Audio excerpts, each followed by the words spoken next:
Alors ezali malamu te, ezali malamu te basali na nzambe ya solo, ba papo ya solo basali na nzambe, baya ba pesa conseil parce que bazonga libala na bango. Ko embrasser mutu lobi le côté. Hein? Il faut que tu aies un fragment de l'IS. Il faut que tu aies un hôtel. Peut-être pas. Mon qui n'a pas mis des photos. La femme, elle est sacrée. Parce que c'est au tali. Elle n'est pas sacrée. Pourquoi la femme est sacrée? Il y a moi, c'est il y a moi, c'est bien de Mibel Bossa.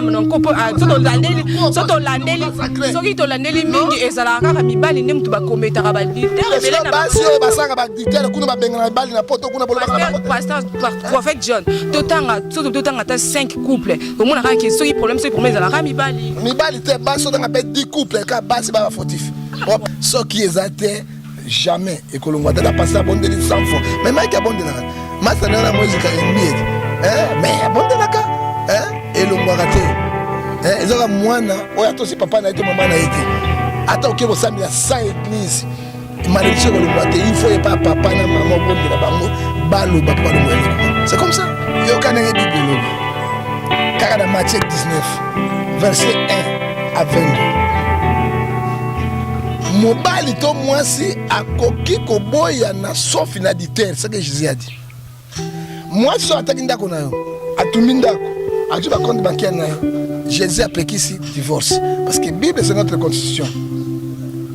Hein? On l'a ngai. So ki asala diter. So ki okoki kolimbisa ye.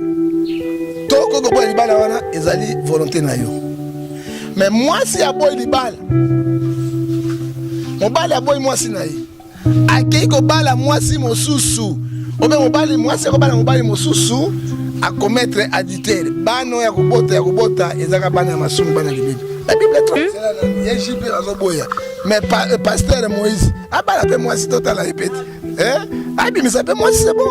Après voilà nzembo zolanda, nzembo landi libala zolanda karatea. Nzembo ne mbango, na be misisi na ba mwa moke. Yo boningo na ngai yo, mama Brigitte mwete. Bizi abdo mwete. Mwete na pale. Mwete. Ya brokoto mama bokoto. Congo France. Isona bango, bango na biso, isona bango ekara molai. France.com site ya tolo masolo danger, masolo kitoko. Bonsoir très chers amis internautes, bienvenue à vous à www.congofrance.com. Si j'ai mis Mankadima à la présentation, je tiens à vous informer que vous êtes sur la chaîne Congo France. Nous sommes là pour vous informer et bien évidemment je suis là avec un prophète, il s'appelle le prophète du peuple. Avec lui on va parler de tout, on va parler de l'actualité qui règne sur le net, on va parler de tout, de la politique, on va entrer vraiment en détail. Et bien avant que je commence, j'ai dit un grand merci à mon boss, monsieur Didi Dipumba, un grand merci à Mounad derrière la caméra et mes salutations spéciales à celui que j'appelle la carte illimitée formule à Soukabilanga Héros, il y a Papi le Roi depuis Maroc et aussi je vois aussi José Ndombele Chomel, notre premier ministre et HP Redo et encore Junior Mossoukou très prêt à Mokon à Maroc, il y a Gauthier Mascotte l'ingénieur de banque et il y a Djongo Ndaimen prêtre à monastère Coco Ben Limenga Tantine Patience et Fanga, mes salutations à vous et sans oublier celle que j'appelle la patrona Kodachine à Medine Zeko aujourd'hui Fombali Banga Ngomba Kawele et voilà mon invité rien d'autre que prophète John Gefa. Avec lui on va parler de tout sauf rien. Voilà, bonjour prophète. Bonjour, merci beaucoup prophète. Prophète Gefa, bonne santé et puis semaine nous lesquelles Foto bana nzambe liboso parce que nzambe ndaza mokonzi ya nyonso. Wabiso mosala nzambe. Tozo ba mboka parce que mboko epesa meli biso. Parce que tant mboko ezotambola te église pe kotambola bien te.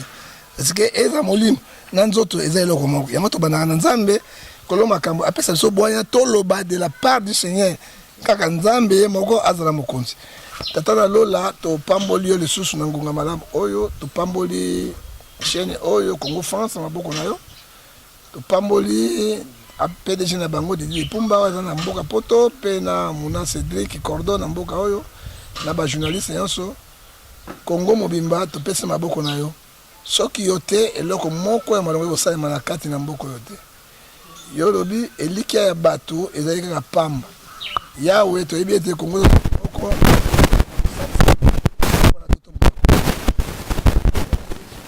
nyonso akwaka na division na mboka oyo akutana nayo mpe Kabila atika Tshisekedi asala mosala na ye na ndenge ekoki mpo ete atombola mboka oyo kimbuta mosika koko nyange mosika natiki lisusu président Tshisekedi na maboko na yo pesa eboya sagesse amema mboka oyo Fayulu natiki na maboko na yo kolo oyo azoluka vérité des urnes yo loba mpe bosembo kati na ye avimba na ye mpe danse na ye mbeya acontinue na yango Shadari na pesa na maboko na yo ya yebi makambo oyo basalaka na mboka oyo e bapolitien so kimbuto abomi Congo abomi Kisasa nzambe otala ye okele mawa okela nzambe mawa yawe makila sumasa supala kati na kulusi na kati na mboka oyo opesa kimia solo pe opesa bolingo bosalisani totonga Congo elongo komona sumasiya amen Amen.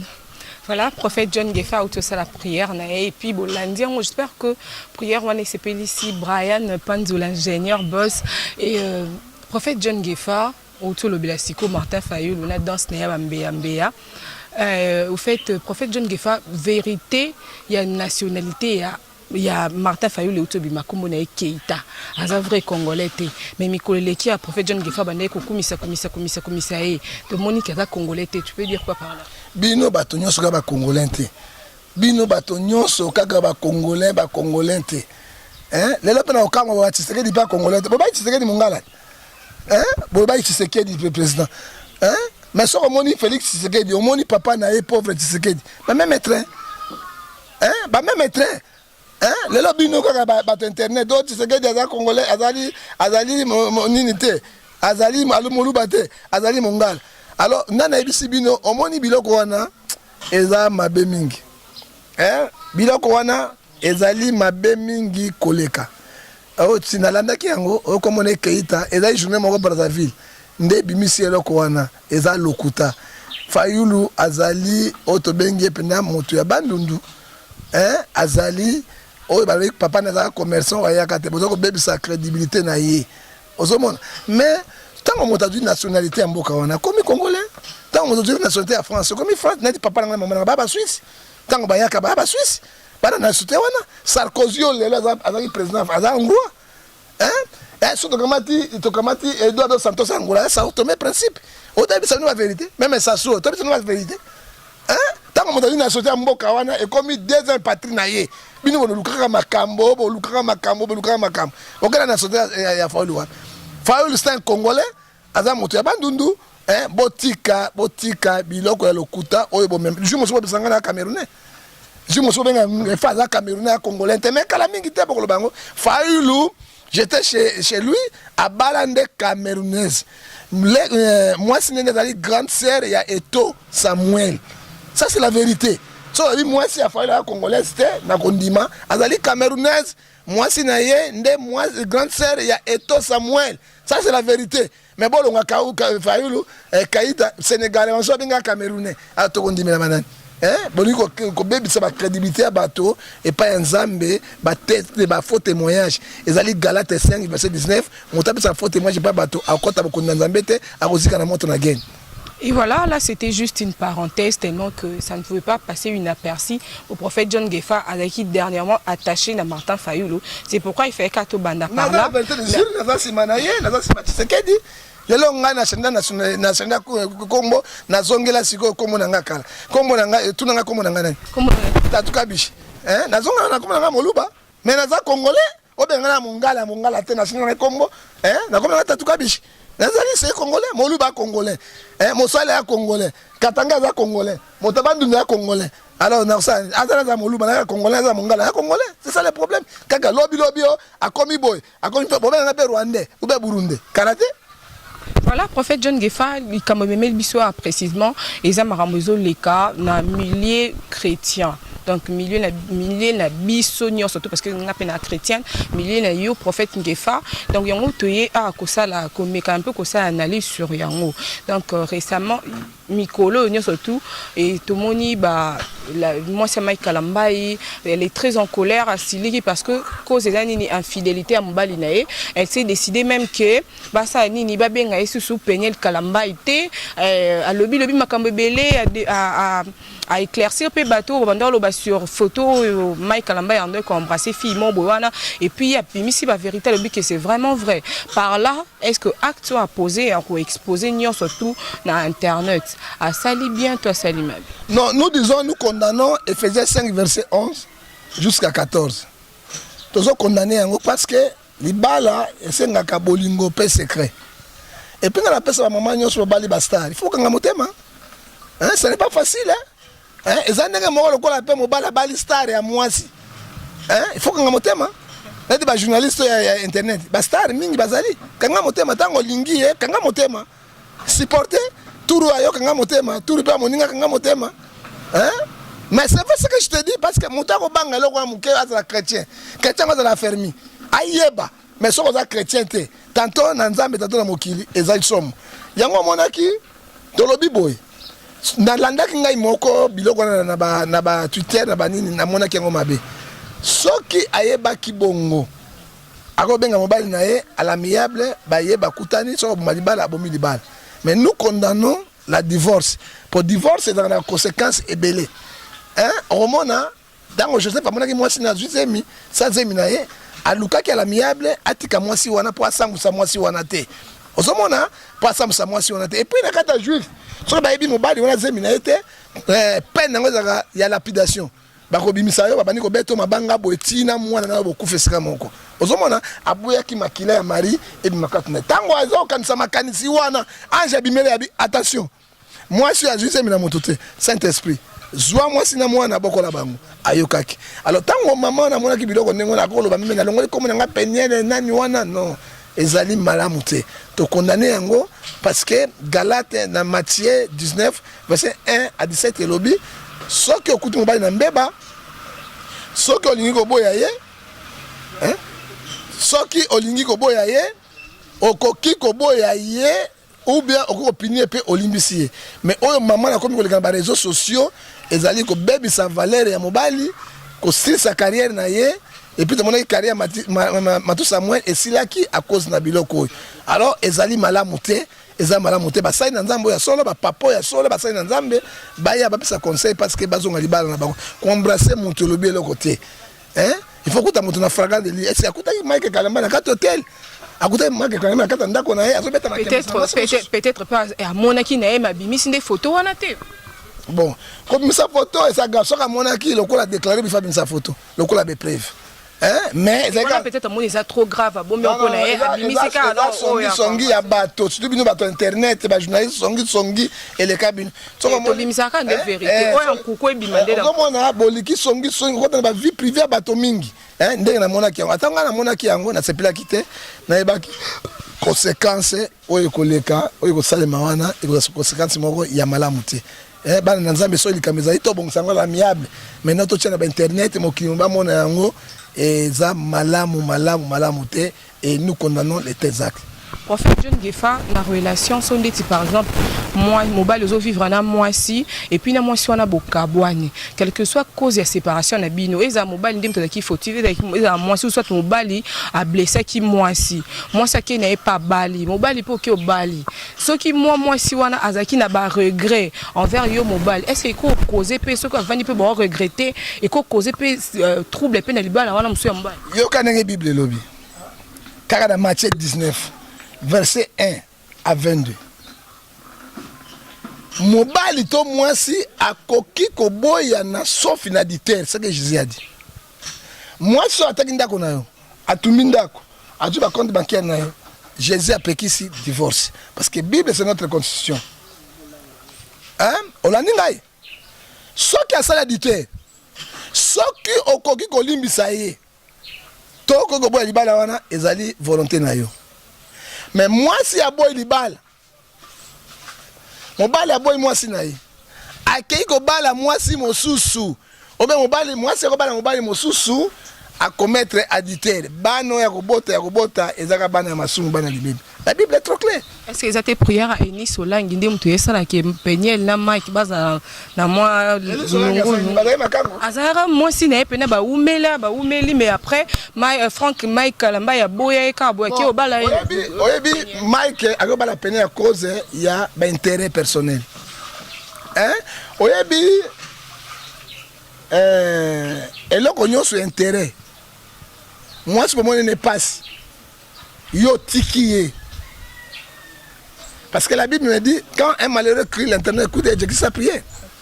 Au go bala to moi na roi, to moi na songo la cause de l'intérêt. Moi, si on a wa maman na botio. So moi ça va bête là bo, et go simba yo. Mais Eni c'est pas à moindre té. Ah maman. Même à moindre té. Il y a tiki moi si maman langue, go bala Eni c'est pour ani. Et là on est landela qui. Mibali to bi de profit. Basi akala mibali akibabala moi c'est pour la beauté. Et moi c'est na lingi et to vendre na. Moi lelo, moi c'est la famille anine. Asala kanine, azwa kanine, ata mo camioni profit. Et là qu'on a profit et souka kana na babenga li frototo et souka kana nini na kara ivela mpere don pere la séparation. Ozomona. Bon tango eni so langue. Alors na posa mobile na eko leka. Mais à mon mobile na dernier mi ta chande face. Prière des années. Akufa, Libale Kabwana, tout cela. Hein? Et puis Proverbe 26, verset 2 à 4. Comme l'hirondelle s'envole, la malédiction ça cause ni sans effet. Ce qui est la cause est que Simba yo quelque chose a passé aux achantes. Et que Simba yo parce que il faut réparer avec Dieu. Il faut réparer avec les autres. Na libala nyos. Na kate ba pasteur pour ba na poto kuna. So ba sa zo bag. Ba sa bag mi bale. Basaka bagi ya liboso na kati ya commune. Ya mibale na kati église. Nana azana likambo ya moto songolo. Soki nini olange comment nani? Eni solanga tama bingai boni.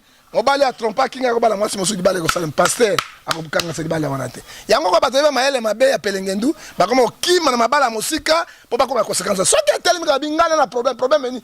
Esili dibale na kufi. Ozomona alors liboso na ndeko Mike. Avant ça likambo il faut réparer. Et puis il faut de dommager moi si on a monté mais quitta. Hein personne va poser à lingi tout cela. Moi ça va moi na muke. Au monde là. Mais peut d'abala là. Yo kana ibisa même ya bala. Ako bala pour sa vengeance. So monté maneza moto wana. Ouais bi moi si mususu hein. Au vani na ye. Hein? Et au mona ngai. Ngai no sikoyo tozo sala ba benga ngomba makembese wana. Pour na za satisfait. Pour na ka bien. Na ka sa moi si nango musuna linga ke akala. Ok, na yo yebi okenenga ndimi. Olela yo. Taba idore yeni osadi kamona. Oh, c'est ça tu fais mais ozona moto mususu. Déjà zali péché. Même ya ko bala pona vengeance. Ya bali, ngana kotika la koba, akolinga tango bali lungi mabe, kaka pona asala kwa équilibre. Mais motema neza kuna, tango ya zolela, makila ya belle et ganga ke pa nzambe, nzamba yoka ki a répondaki yango. Ba conséquence mususu ngona. Est-ce que abondela ki? Ba yokanaki, asolaki na ye. A libérer que na motema moko hein tala ba conséquence ya ngona et même à 3e na 4e génération. Si que prophète John Gefa pour malédiction wana si réellement la fille azo se plaindre sur relation na o e kabwanaki est-ce que ce qui est moyen ezali pour nous la malédiction wana ko longa Mike qui capable pasteur assemblée lié ou soit il faut akende na makola fille. Non il faut kuta na fille wana bango mibale ba négocier abondela ye afuta ye nde mwasi akolimbisa ye na motema ne la soka sisa ke pa pasteur nde pasteur alongoli likambo wana soki ezate jamais ekolongwa tata pasteur abondeli 100 fois mais Mike abondela masa na musique embieti mais abondela ka elongwa te ezaka mwana oya tosi papa na eto mama na ete ata okeko sambila sa église malédiction il faut pas papa na maman bondela bango baloba pa balongo eloko. C'est comme ça. Obiso tout ebi que carrière il y a frère Mike et bandana la sœur Eunice abane ko soutenir ye album na liboso dara ye penanda ra soutien na mais a komi olelo a komi abala mutu mususu siko est-ce que tous la que frère Mike ozaka frère Mike ko abeta banzembo e cartonaka ou soit frère Mike pe moi et koko taper moi pelenge mutu pelengene c'est continent pelengende continent et puis ndenge bimi boye carrière Mike Kalamba ici et ko kita ko la deni ba ce n'est pas des ningon de ce qui m'a dit son nom hein et ko kita hein a ko kita ici hein ba je te dis et kita ba je te dis qui na moto ko sakanate kita hein ba Madou Samuel kita mais oya Frank oya nani comment nani Mike Kalamba aye ba déjà équité parce que moi je suis l'embatté hein moi si on a zolo l'embatté moi si on a zolo ba Twitter a zolo ba nini tout et so kita te je vous ai dit qui faute na été qui faute à moi si mais ça là kana ngo mais tant une faute à fait moi likambo bimi ba lukaka biso ba sana nzambe kana moi likambo soki moko bimi ka mukebo et c'est foutu hein yango zo bona to balaka moi si pona kitoko te to bala pona bitsa ina bango ça to na kitoko basi et comme ma biso kaka na frondondo je sais dit membo ndenge ndeko so Mike Kalamba et memie na kati otobenga na mobolea to bemi na mopotu alors eloko mopotu et eloko mo rezangitini donc moi si nyonso pembe ya yo moi si ya moindo ya yo ya munene ya yo oya pe akonda bo ya yo mais to suka ndenge. Donc, prophète John Gefa, un tout dernière question pour tout Kabouanayo. Prophète, donc par là, Toko le baki, la femme elle est sacrée parce que sur Otali. On ne pas sacrée pour la femme est sacrée. Et il y a moi c'est le il y a moi c'est bien de mi ben mosala mon kopo soto landeli soki to landeli mingi ezala kaka mi bali ndem tu ba kometaka ba dictateur et bela na basio ba sanga ba dictateur kuna ba benga na bali na poto kuna bolo ba pasteur prophète John totanga soto totanga ta 5 couples au moins na ki soki problème ezala ka mi bali te baso dans ba 10 couples ka basi ba fautif on pose ça na bango ebele c'est ça. Pourquoi on a encore mis parce qu'on a eu une balle? Et ça l'attend on peut passer en gala si moi c'est un coup une semaine après à Bali. Si quand on l'obani c'est que Azaï car soit fait le moi ben dans ça mais si quand il a vie privée il y a côté la ça moins hein à côté la ça moins non.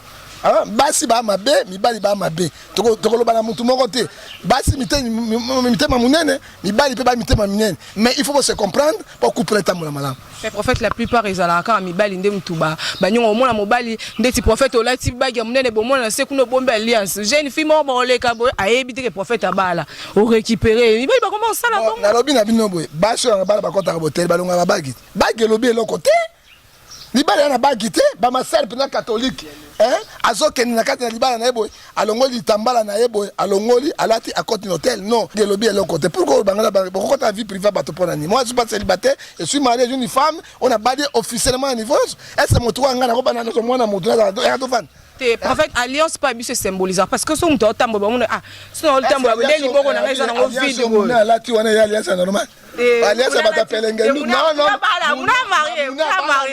muna marié alliance pelenge non libala alliance rane motema ya moto ezarate ba sa fantaisie hein na kila papa moko azali awa autobima azalaka pa na ngao apesa moi c'est infranté na la alliance pas Michel ala ta alliance ta moko lango apesa ta infranté abota moi so ba na mitano.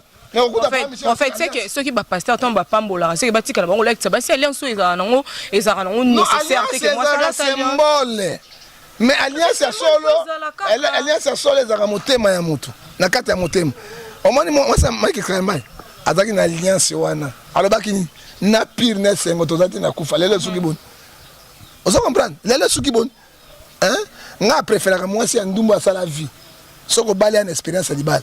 Que moi sur ça vite sur aux yeux les lots attends mindondo parce que azuke longi moko sikabo okonyo kwam mais moi sur ndumba oyo atambola soko balo bali vraiment mi akolinga soba ngaba bozoba wana ta vande kimi atambola et ozara ko swana muke yoko to bima na 5000 balo ma 10000 balo bino balo eh mzi change on sonne so ki changement ezali so amoni bizala mama bali na la mani bali yo mani bali bon botama na vie na tangela ngana prophète leti ngabo ngam na simimi ko ngasko na na mo solo ande ha kamera ata 5 zanga ko sangaite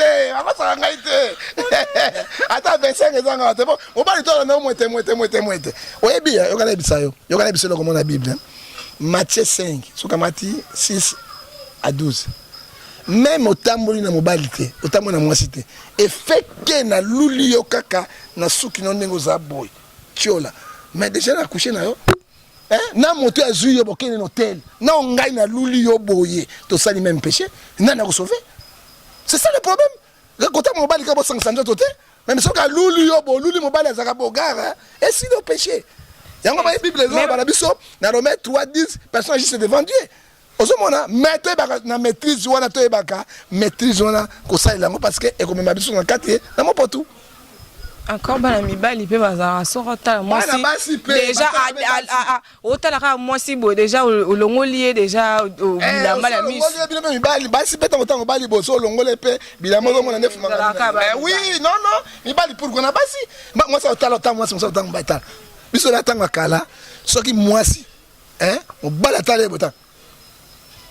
Mais allez là, mon bal a talé bien peu. Zomona ngo, dia zo samwana. Ah, tala oyo zomona. Et changement total. Et ça ka basité, ça na basina mi bal, c'est la même chose. C'est parité pekaka. Voilà. La parité présente mon bal ndem au konzi parce que moi c'est abimina mon panda mon bal. Ma parité dans la Bible était. Yo mona parité dans la Bible. Ndamba sai mon bal. Si mango là si mon bal pongi a du pandi à moi si, ya mon bal ça moi si. A ça bango tout mon kolomo. Non, pourquoi parité? Et ça parité ya ba Satan. Voilà, prophète John Gefa, tu commis au Kabouanaïo déjà, et conseil n'y a pas au ça, na pasteur, au bazar, na ba divorcer té, ou peut-être ba cause de problème, na ba couple na bango, bazo le kaban envisager pe divorce, des sina frère Mike Kalambay, au moins si déjà au long la de combo tant au long de comment mbali, c'est-à-dire et comme d'appel nous nous sauter côté des ordres, donc on sait pas quoi faire, on sait pas quoi dire. Donc on te y pas na prophète, tu vois, so au pe mon conseil ni, tel que la caméra na biso pe mon conseil bata la bana. Ceux qui babota quitter vie privée à bateau. Mais fait baboti, comme le komoko. Batala no bana. Parce que le babo yani kalamba za chaîne. Akobala mbasi mosusu. Yé pas bala mbali mosusu. Yé pas robot, kalamba ya robot. Siko ceux qui bana ba ekozala ndengeni. Babe ngomo potu. Hein? Donc baluka ko s'arranger. Babala na ki de bien et le pire. Pire est commis, nzambi asala ba conseil malamu. Mais pour ngai na ndimi libala susu, na mona ki petit na ngai. Oui, José Ndita. Conséquence de la José Ndita. Un grand musicien aujourd'hui. Et puis, Namobeko, tu as continué à moi si poto yo ao. Di balo ya poto, oye awa ezara malamute. Ok, yango ezo denga super. Parce que moi si on a besoin alia, amela, a doit payer moitié. Mon bali pas besoin alia, amela, a doit payer moitié. Parce que là on a besoin de yango. Tant aller amela tondi, ala la boy. Mbeto mulai azuma bandi moko ye mo elonge kwa mpoka oye wana chéri na lela ko fort soki na moniote na bla la rapongite tanga bandi ko son wana e ko changer tanga ko bete likembe sembala moko def comme habitude alors mobali abali ko sabi adlo ko bala yo ou bien moi ça na mbongo ne apesi mobali wana mabale zo ku fandengwa mabalo ya poto na mabale ya mabe soko lingi mobali avanda na kisasa yo mama longwa na poto ba ko fanda sika moko moi si bon na poto soko lingi mobali pe longwa ba na poto pour ça couple balamu ba couple à distance wana ezalaka te Adam na Eve to mona kana kata chene de nene bazaka sika moko ngana mama Brigitte to zaka sika moko Denis le cinéma cinéma mama Coutinho bazaka sika moko papa na biso ya munene ya valeur to so pese komo na ye nani oyo papa Branamisto nani papa Baruti azaka na mwasi de sika moko libalo ya mosika mobale pa mosusu mwasi pe pa mosusu mikole bele beaucoup na pop une année to deux fois et suka kaka mabe otomoni yango na pelengendu na poloso ozomona na conseil baninga nzu ba pasteur s'il y a un problème na bayembi o basali na nzambe to boya na raté to luka to bongsa makambo parce que to te reflecter image ya Jésus soki Jésus abala kité mais biso ba chrétien to kobala ozomona tokobala tokozanga moko tokona mibeko Yesu atikeli biso na Bible ekozala malamu mais soki tosalaka biloko ya pelengendu na poloso mwasi poloso mobali pelengendu mobali akei na lifro toto mwasi pe akei na oyo tobengaka mopotu ale oyo alongo na mopotu akei na mobolea mobali yango na mobolea akomi na frondologie tedi membo tokomi oyo tobengaka tokokpolololo yango ezomemba biso conseil ya suka na pesi yango wana epuis na bino didi lipumbwa zala kaka na mama boboyana te muna Cédric aza na mwasi ne mama bokoto na ndako bazali calme baboyana kati na yango te ekozala mingi namoni oza mobali te obai na note na sami obala gochebele mochola yoyo mochola yoyo mutula ngai gochebele yale na mochola ka muna saka mwete yoyo ayaka roi d'Angleterre atanga mbon mutu mabego asaka bo wana ba livre tsengi tcheke. Kolo apambola bino, apambola. Nzambe azwa lokumu. Jibe piana mochola yoyo. Mais oui, alors moi c'était une fois moi c'est pas là. C'est Papa chéri, Papa chéri, moi c'est sûreté. Tu as sur la balle trop bas, mourir dans ma pata. Maman ma pata pasteur. Tout le monde y est. Bon, il na moni die abala officiel. Jiba boya na yabi misa susu po ba iba kaka donc abomba na yera ndeti waze kwa bomba ti lelo. Voilà, c'était là le prophète John Gefa. J'espère que cette émission vous a plu. Mais pasteur Moïse, abala pe moi si total la répète.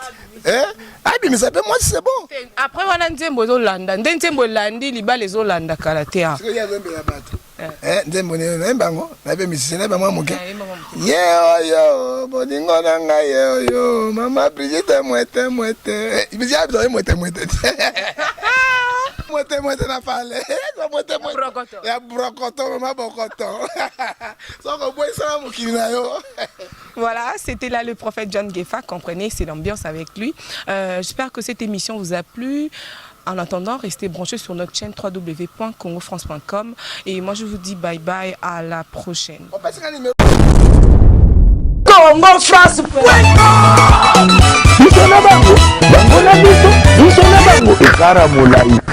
France.com, site ya Tolo Masolo ya danger, Masolo ya kitoko.